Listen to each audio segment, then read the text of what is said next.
ഇന്നത്തെ സുവിശേഷം യേശയ്യാ 62-ാം അധ്യായം. സിയോന്റെ ന്യായം പ്രഭാതം പോലെയും ജെറുസലേമിന്റെ രക്ഷ ജ്വലിക്കുന്ന പന്തം പോലെയും പ്രകാശിക്കുന്നതുവരെ അവളെ പ്രതി ഞാൻ നിഷ്ക്രിയനോ നിശബ്ദനോ ആയിരിക്കുകയില്ല.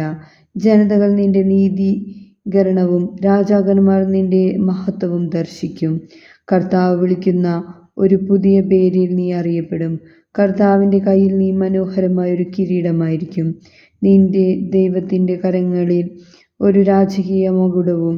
പരിത്യക്തൻ എന്നു നീയോ വിജനമെന്ന് നിന്റെ ദേശമോ ഇനിമേൽ പറയപ്പെടുകയില്ല.